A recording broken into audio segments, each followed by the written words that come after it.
大家好，今天我们要做韩式豆腐锅，熏豆腐。需要的调味料如下，跟需要的食材，大家赶快截图哦。Video time. Now what we doing? Okay. You bring the oil to the temperature, but most important thing is because we're trying to make a chili pepper oil. Temperature cannot be too high because if you make it too high, it will burn. If it's too low, it will not get enough pepper oil out from the pepper. So you see, it's kind of like boiling up a little bit. But if it's too hot, it will burn, and you can smell the burn. Then it's not good. Then you'll have a little bit of a burn smell, right? So if you stir it, you'll see the oil is getting red. You get the hot pepper coming out, right? So I bring up to a certain point of the temperature and I kind of turn it off or keep it at very low temperature so that it will not change the temperature too much. So this is beef? And this is a pork. You can make a sundubu with almost anything. You can make it with a pork, make it with a beef, make it with a seafood. But if you put meat in there, see, as you put something cold in there, the temperature is kind of cooling off, then you start to go back up, bring up the temperature again. So you don't necessarily have to cook all the way through the meat, but I just want to coat the oil around the meat. So you kind of like cook it a little bit. You don't have to cook all the way, basically.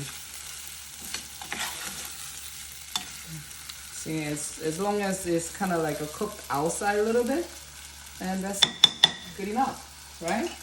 At that point, you want to add a little bit of oil because water. Not a lot, just a little bit, because I don't want that pepper to burn. Because if the pepper is burned, then you have a pretty bad burn taste to it. Okay. So at this point, you can put like everything in it. Alright, one of the most important ingredients that you have to put it in is Garlic. garlic. Korean food, 90% of food actually have a garlic in it.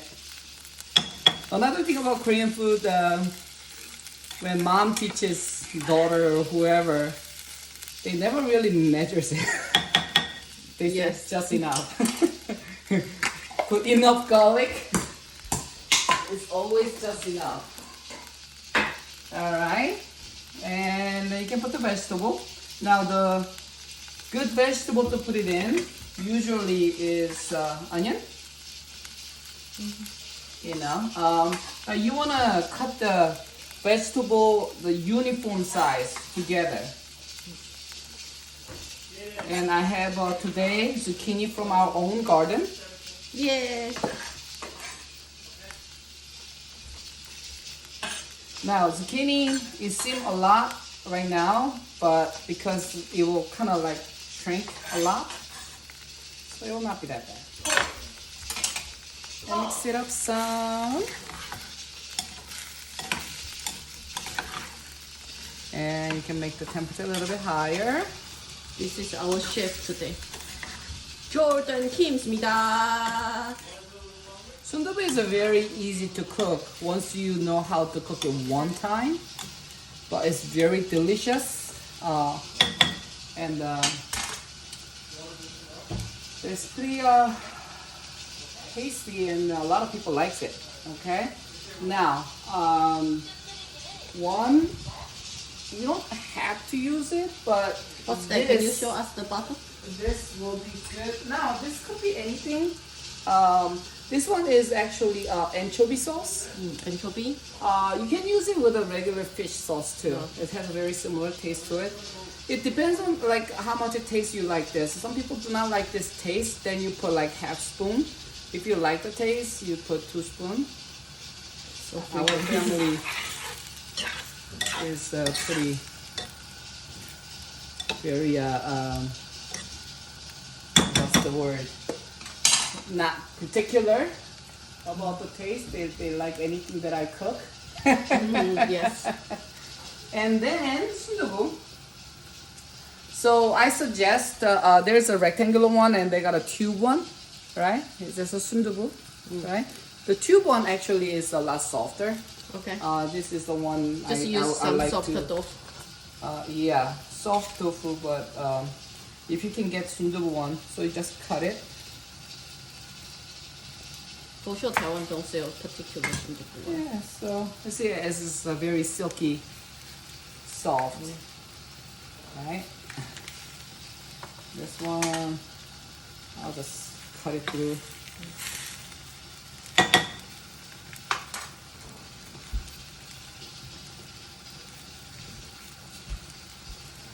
Yeah, a lot of people think sundubu is a difficult dish, but it's, as I said, it's a very easy dish to make.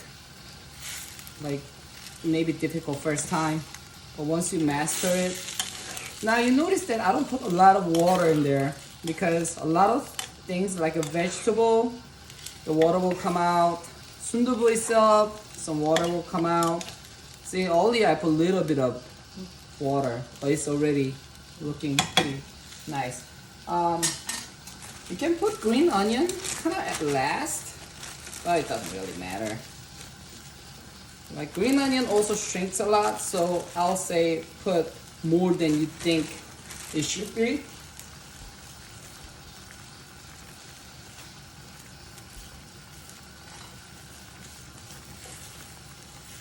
So once you put sundubu, you have to be kind of careful not to smash it too much. So you have to be kind of gentle from this point.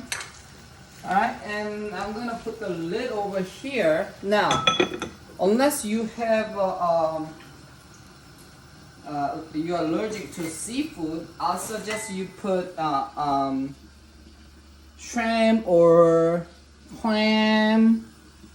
This will be a good item to put it in. Now, if you can put the whole thing in there. The good things and bad thing about putting whole thing. Good things is the soup will taste good because the shrimp, the shell will actually give a really good flavor, but it'll be kind of difficult to eat. So what I do is I go halfway. The shrimp head usually give a good flavor. So what I would do is I'll just peel only halfway, right?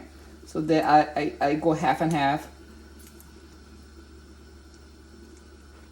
So we have some shell to give a flavor, but later it's easier to eat. Just so you have to just pull it out and you can just eat it, right? Now my wife is getting a little bit nervous because she thinks it's boiling over. I don't know, you can hear it. It's boiling. Do you hear it? It's boiling. So this is what I normally do for sundubu and some cooking. So in the middle, I peel it, so on the top and bottom, I just keep it. And if you have a clay pot, it will be really good to use for cooking sundubu because this will keep the temperature a lot longer.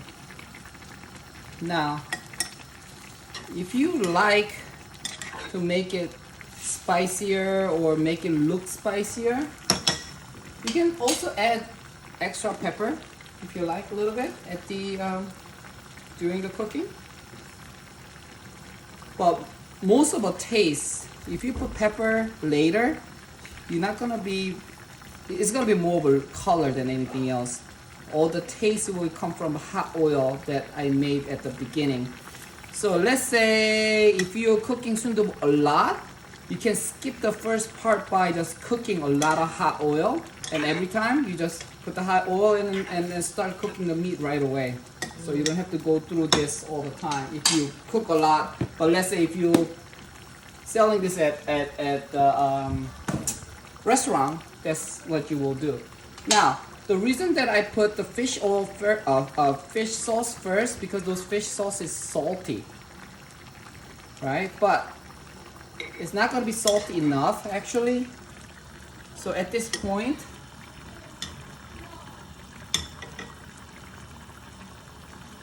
you have to cook it a little bit more, but you can kind of like taste it.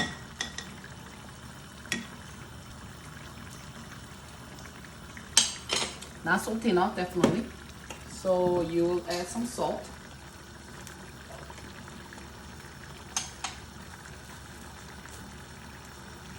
Okay.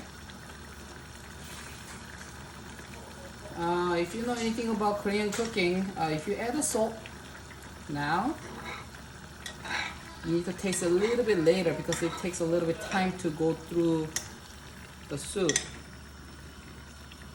Alright, because sometimes you'll taste this, oh, not salty enough, you put more and then it gets salty.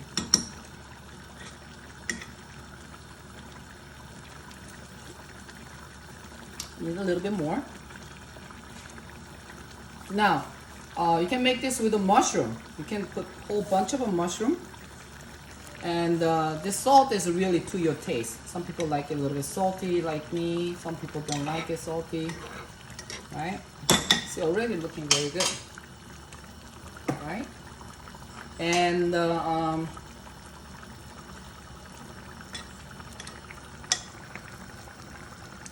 close the lid.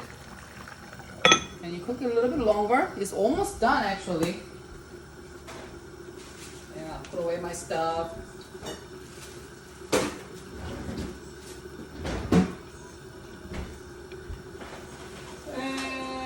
Usually I want this to be done same time as the rice. Rice I got 7 minutes, so this is gonna be done before that. So I'm gonna lower the heat a little bit, and when I have about 3 minutes left or so, I crack egg in there and just close it. Now, when you eat, the egg doesn't have to be cooked all the way. It could be kind of raw.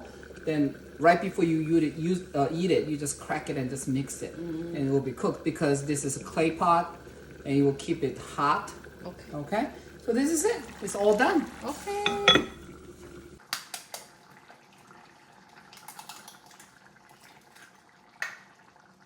So we crack the egg. At this point, I turn up the Fire. yeah, because as I said, this is a clay pot.